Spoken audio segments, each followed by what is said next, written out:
Buenas noches, bienvenidos a este programa de Ciudadanos y para los ciudadanos. El día de hoy vamos a hablar de la desigualdad, de este tema que a todo mundo nos afecta, pero que también a todos nos corresponde buscar soluciones para poder enfrentarlo. Hoy, como este programa tiene como objetivo darle espacio a las organizaciones ciudadanas, nos han pedido un grupo de organizaciones que están agrupadas en Sociedad en Movimiento, que iniciáramos leyendo un manifiesto que es la interpretación de muchas organizaciones de la sociedad civil de lo que hoy está aconteciendo en las últimas semanas en el país. Y si me permiten, les voy a leer. Urgente recuperar la confianza y la credibilidad.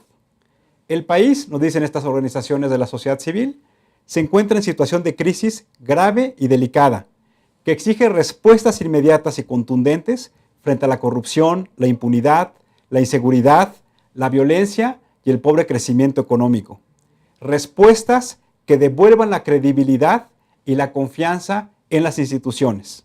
En este sentido, dicen las organizaciones de la sociedad civil, consideramos que las medidas anunciadas recientemente por el presidente de la República son positivas, pero insuficientes.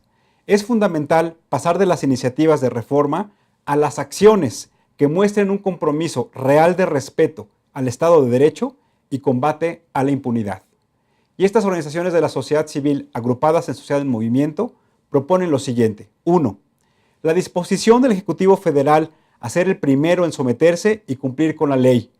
Permitir que se investigue la posible existencia de conflicto de interés en el tema de la llamada Casa Blanca y la asignación y revocación de la concesión del tren México-Querétaro. No puede haber mensaje más poderoso de voluntad política, nos dicen ellas, que con esta acción. También plantean la presentación pública de las declaraciones patrimoniales y de impuestos de los miembros del gabinete, de los líderes de los partidos políticos, de los gobernadores, presidentes municipales y de los legisladores, tanto federales como locales, manifestando de esta manera un verdadero compromiso con la transparencia.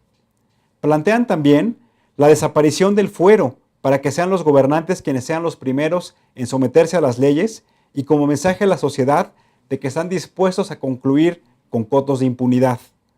Plantean a su vez la transparencia total en las licitaciones públicas, el castigo ejemplar de todos y cada uno de los servidores públicos implicados en los casos de Tatlaya y Guerrero, y también que las iniciativas y medidas anunciadas por el presidente de la República aterricen de forma tal que empoderen realmente a la sociedad.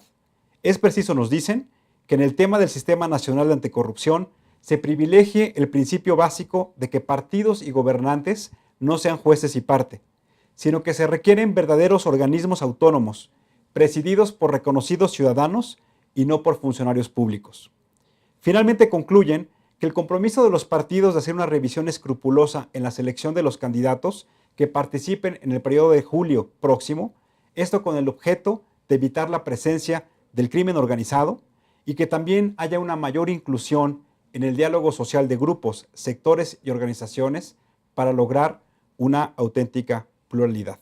Finalmente, concluyen que reconocen que el problema de inseguridad no es cuestión solo policial, sino que se requiere una verdadera depuración de las instituciones, pero sobre todo de toda la cadena de la impartición de justicia. Pues ya cumplí con las organizaciones de la sociedad civil que nos pidieron que leyéramos este comunicado, dado que este es un espacio de los ciudadanos para que puedan expresar sus posicionamientos, sus pronunciamientos sobre los temas que nos están aconteciendo. Vamos a hablar hoy, como mencionaba en la introducción, de la desigualdad. Vamos a observar en las gráficas que de acuerdo a datos del Coneval, fundamentalmente la desigualdad llamada pobreza la podemos ubicar en las zonas rurales. El 60% de la pobreza en nuestro país, de acuerdo a datos del 2012, se encuentra en las zonas rurales y un 40% lo encontramos en las zonas urbanas del país. Y esto lo que quiere decir es que a pesar de que ha habido un fenómeno de que la población se ha venido concentrando gradualmente en las zonas urbanas, también ahí se está acrecentando el tema de la pobreza y nos parece que eso debe ser un elemento importante para el diseño de las políticas públicas. En la siguiente gráfica vamos a observar cuáles son los componentes fundamentales de la pobreza. Como podemos observar, el 40% de la población se El 22% de la población, perdón, se identifica que tiene rezago educativo. El 25% tiene carencia en servicios de salud.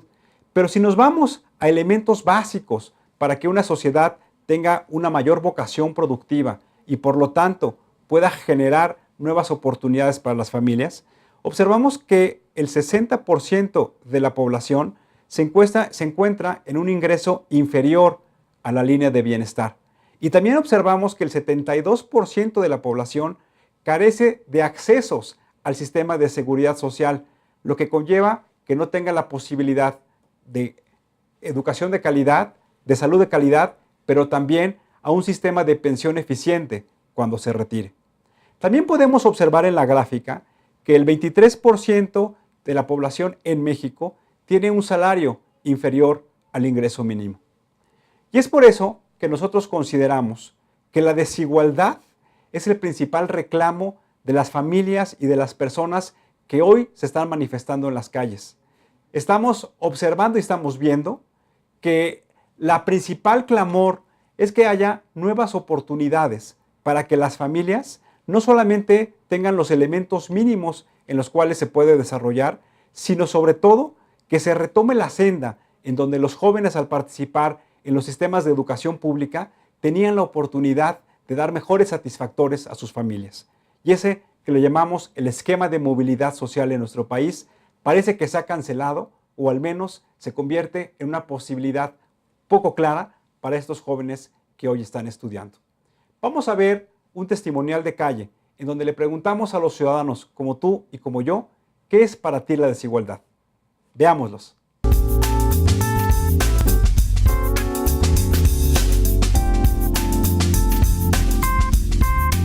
Pues los campesinos, la gente que vive en los lugares suburbanos, ¿no? Económica, o sea, realmente ganan muy poco y apenas comen, ¿no? Las mujeres. Incluso en el trabajo les dan más preferencia a los hombres por ser hombre que a las mujeres. Y cuando hoy por hoy debería de estar mucho más abierto, pues en el siglo donde vivimos, ¿no? Los pobres, la gente asalariada con bajos recursos, se enfrentan a todo, se enfrentan a un lugar en la sociedad, se enfrentan a que son discriminados totalmente en todo. Yo soy uruguayo y veo que hay mucho clasismo en México, lo hay, y vengo de papá de Uruguay, albañil, soy hijo de albañil, y para mí es un orgullo en Uruguay, y acá lo toman como una persona, lo toman mal. Depende mucho de la zona donde nos encontremos, pero creo que en general la gente pobre, la gente de descendencia indígena, creo que son los más a las que se les da un peor trato en cuestión de inequidad. De cuestión racial, de cuestión laboral también, de índole incluso pues social, ¿no? Cómo nos relacionamos con la gente que nosotros creemos es inferior a nosotros, yo diría. Las mujeres, sin duda, la inequidad laboral, que es la que sufrimos enormemente, ¿no? Para empezar, temas de salariales, pues las mujeres nos cuesta mucho más trabajo tener los mismos niveles salariales que los hombres. En la sociedad, ¿cómo te categorizan a la mujer? También me parece que estamos como un nivel por debajo. Una falta en una mujer es mucho más grave que las mismas faltas en hombres. La clase obrera, por decir, y nosotros que andamos en la calle trabajando así. Pues yo creo que en todos los ámbitos, ¿no? O sea, siempre la persona que está más arriba siempre trata ahora sí que de amolar al que está más abajo. O sea, esa es la cosa. Las mujeres y los niños. Y los ancianos también. Yo creo que principalmente en los servicios, muchas veces no somos bien tratadas, o a las personas mayores tampoco son bien tratadas cuando van a solicitar algún tipo, sobre todo en el tema si vas a alguna dependencia llámese gobierno, CFE, cualquier cosa, o sea, te dejan hasta el final, y como mujer también, y a los niños, pues bueno, ¿qué te digo? Saber cuáles son nuestros derechos como ciudadanos, primero. Segundo, una vez organizados, pues buscar alternativas, ¿no? Como exigirle a los políticos que lo que ellos ofrecen pues realmente sea acorde a las necesidades que necesitamos todos los ciudadanos, ¿no? Ser unas buenas madres y no educar machos misóginos. Desde ahí, desde la casa parte toda esta mala cultura, porque las mismas madres protegen más al hombre que a la mujer, ¿no? La diferencia es no porque tú eres mujer o no porque tú eres hombre. Creo que debe haber justamente un plan de gobierno que nos ayude a concientizar a las personas, desde una plataforma digital, una plataforma ATL, una plataforma como 360, que pueda realmente explicar a las personas cuál es el problema y cómo poder atacarlo. Tener un gobierno con un sentido profundo, social, eso es lo que hay que hacer en México urgente. Que se bajen de su puesto y que se pongan en lugar de la agenda del trabajador, que es el que mueve el país. Creo que tendría que haber un cambio de paradigma en cuanto a lo que creemos que es bueno o que es correcto o que es socialmente aceptable dentro de la sociedad mexicana, porque creo que bueno, los medios tienen mucha influencia en cuanto a lo que nos parece normal o lo que nos parece bonito o guapo o socialmente aceptable. Entonces pues creo que tendríamos que tener un cambio de paradigma de fondo para que podamos llegar a aceptar las variedades sociales que tenemos, porque pues México al final es un país de diversidad cultural, ¿no? Sería buscar un Estado de Derecho, ¿no? En donde se cuide, establecer leyes, políticas que cuiden y que protejan a estos grupos y después respetarlas, ¿no?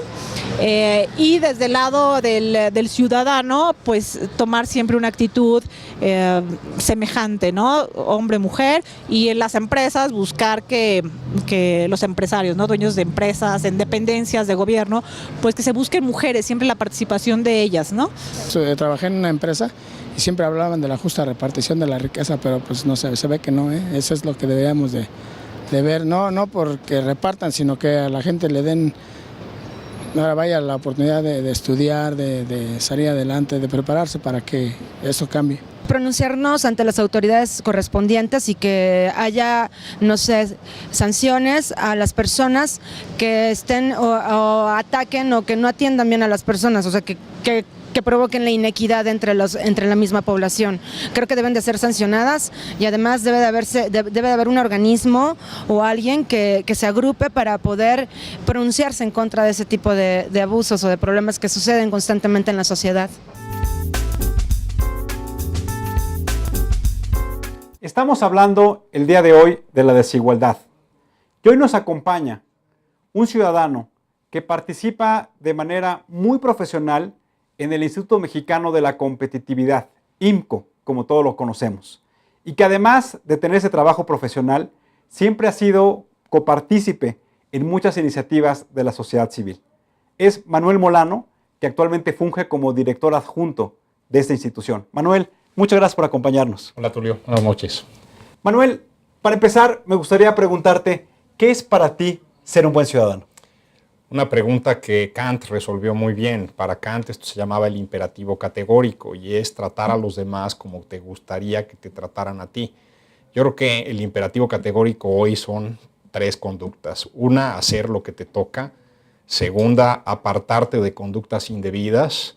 Y tercero, construir un Estado, un orden jurídico, donde se castiguen las conductas indebidas y se premien las conductas correctas. ¿Qué estamos haciendo hoy en México, utilizando esta categoría teórica, para que este imperativo pueda ser contagiado por todos los ciudadanos? Pues mira, desafortunadamente no mucho. Y nos hemos transformado en una sociedad que trafica más con influencias que con bienes y servicios. Esto así lo planteó Ayn Rand en los años 50.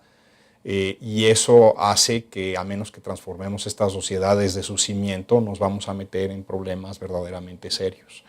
La desigualdad es una expresión de esta complicación de nuestra vida, cuando los que deciden las reglas se llevan una tajada del pastel más grande que los que producen los bienes y los servicios, que los que trabajan todos los días. Bueno, pues tenemos un problema grave, ¿no? Y siguiendo este orden de ideas, me gustaría preguntarte, ¿qué es para ti la desigualdad en términos llanos, en términos concretos? Bueno, obviamente todos nacemos distintos a otros, ¿no? Todos tenemos distinta estatura, distinta complexión, distintas capacidades físicas, mentales.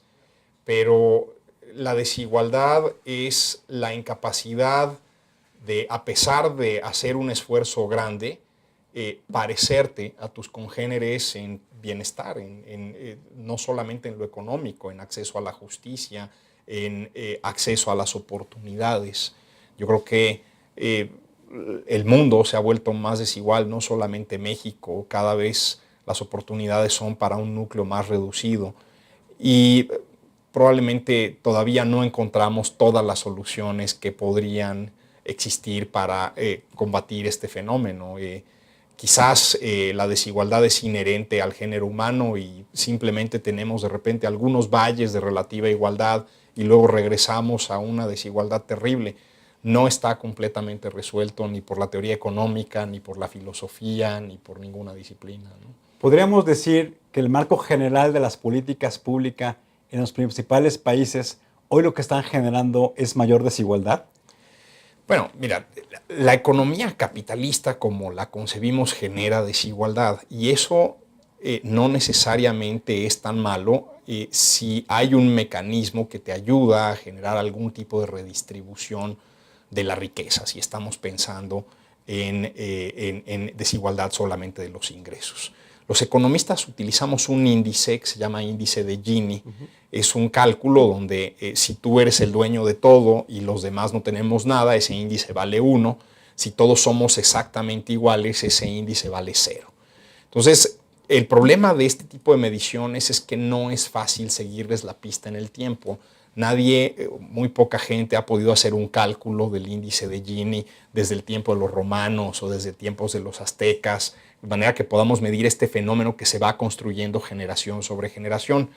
En INCO hemos estado trabajando sobre una serie de modelos muy interesantes de sociedades artificiales, ¿no? Entonces, tú planteas a 100 familias robot, por decirlo así, las pones en una computadora y cada una de ellas tiene una estrategia distinta para reproducir su ingreso. Entonces, si tú dejas correr eso, le das un ingreso inicial y una riqueza inicial a cada familia, va a haber unas que van a poder reproducirla mucho más rápido que otras. Y lo que ocurre es que pues, vamos alcanzando en la curva de desigualdad hasta en 300, 400 años llegar a casi la desigualdad absoluta, donde pues, hay una familia que es la dueña de todo y las demás prácticamente no tienen nada. Cuando tú creas competencia entre ellas y entonces se pueden copiar el método para hacer reproducir el ingreso, lo que acaba ocurriendo es que la desigualdad se mantiene en el nivel inicial, pero hay menos crecimiento, también se genera menos crecimiento. El crecimiento es más estable, aunque es más reducido. Y el fenómeno del experimento, cuando tienes una desigualdad absoluta en cómo reproducen su ingreso estas 100 familias, es uno en donde la volatilidad del ingreso de esta sociedad completa es cada vez más grande. ¿Y a qué se debe esto? Bueno, pues se vio en los Estados Unidos al final del siglo XIX, cuando algunas familias acumularon todos los negocios, pues la decisión sobre un pedazo grande de la economía norteamericana recaía en una sola familia.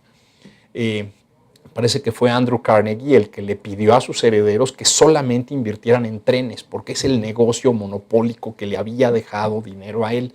Y así quedó su fideicomiso y así quedó su herencia.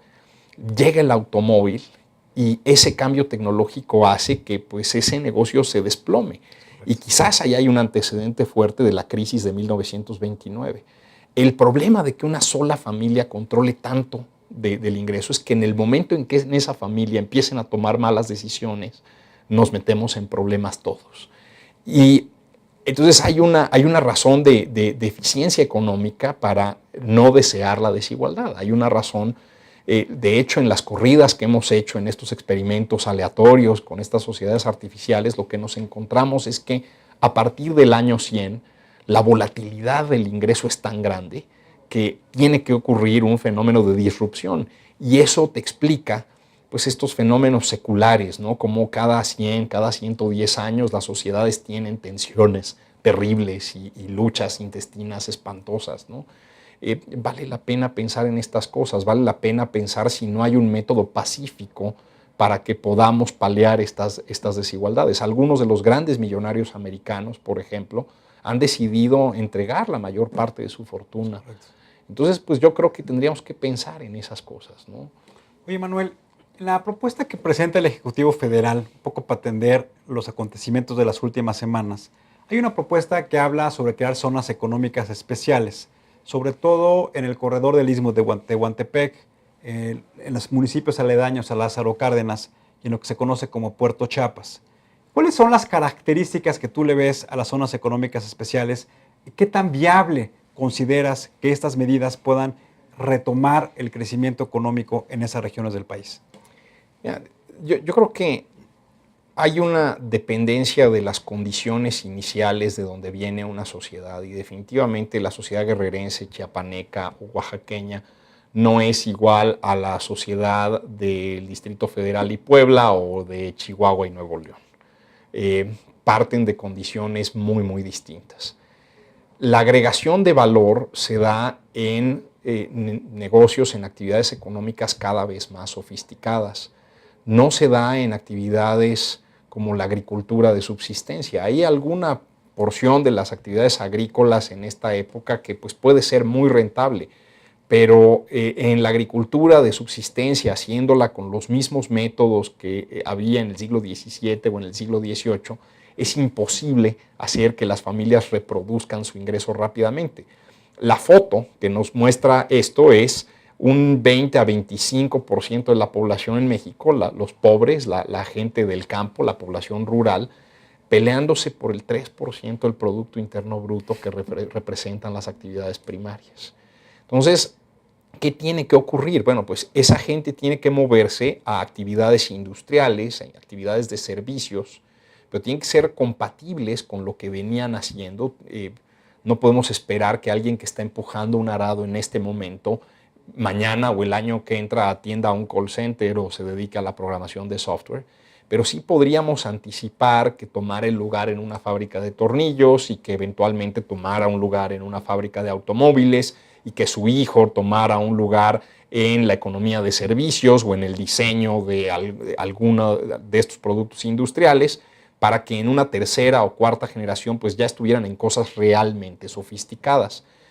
Eso implica que el paquete fiscal en lugares como Guerrero, como Oaxaca, como Chiapas, tiene que admitir pues esta gran asimetría, tiene que permitir que se establezcan ahí industrias intermedias que ya no agregan valor en la Ciudad de México o en la Ciudad de Monterrey, pero que probablemente sí sean muy útiles para ese lugar en el estadio de desarrollo en el que se encuentra ahorita.